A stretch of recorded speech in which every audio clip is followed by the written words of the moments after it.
So hello there, my name is Jeremy. I am the creator of the Omniverse, and this project has been one that's been coming for a very long time.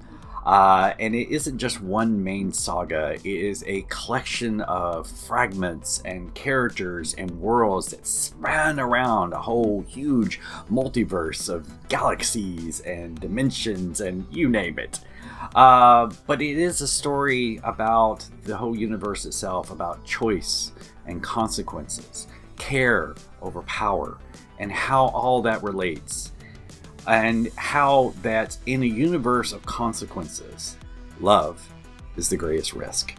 And today I'm going to be reading just one story from Tales Volume 1 here, and I hope it's something that resonates with you, something that you feel like you can step yourself into, that you can see this overall huge world that I have created, and that's why I started with short stories in the first place. So, if you give me a moment and settle in, and I hope this story meets you where you are. Let's get to it. The line that would not break. The Free Rays Galaxy. Location Flux Space. Era. This is fine. This is Tuesday. Aboard civilian transport, the Stellar Spirit. Galactic age, 689 GA. No jump solution existed. Every model collapsed. Every projection diverged. Every authority signed off on the same conclusion. Unrecoverable. The ship had emerged half-phased, wedged between normal space and flux space like a thought that couldn't decide whether to exist. Hyperspatial shields were gone. Time inside the vessel was fragmenting into seconds that didn't agree with one another. They had moments. Maybe less. The evacuation plan called for abandoning the ship. The Legacy Guide did not approve it. "I will go," she said. The command staff stared at her. "You can't stabilize that," one of them said carefully. "There's no anchor, no gate, no exit vector." She nodded. "I know." "That's suicide," another fleet officer blurted out. She smiled, not bravely, not tragically, just gently. "No," she said, "this is listening."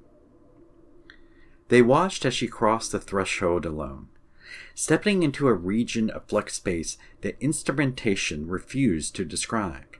No spacer suit, no defensive posture, just deliberate calm. Inside, though, the world was wrong.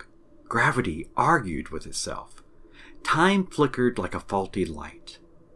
The ship's interior repeated in fragments, hallways overlapping, waves of voices echoing out of order.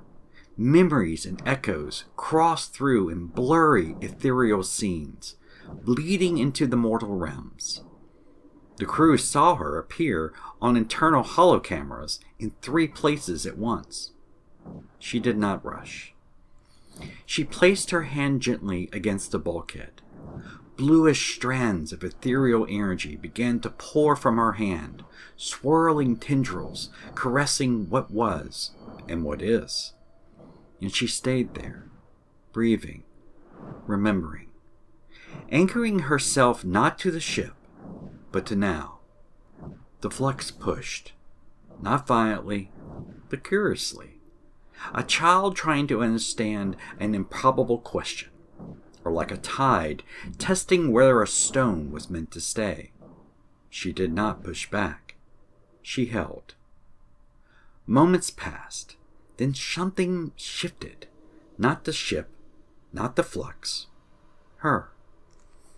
She allowed the impossible truth to settle fully in her chest. This does not need to be fixed. It needs to be finished. She reached outward, not to command, not to channel, but to invite. The line between realities tightened, not snapped, not healed, tightened. Enough. The ship lurched, Klaxon screamed, and then normal space reasserted itself with a sound like a breath being let out after centuries. The vessel dropped clear, alive, damaged, but whole. On the bridge, no one spoke. They just watched the telemetry stabilize around a single improbable constant: her. When she returned hours later by local reckoning, she was exhausted, older somehow, quieter. One of the officers finally asked the question everyone else was afraid to. "How did you do that?" She thought for a long moment, then answered honestly. "I didn't," she said. "I just refused to leave when the universe asked me to." The impossible is not a wall. It is a request.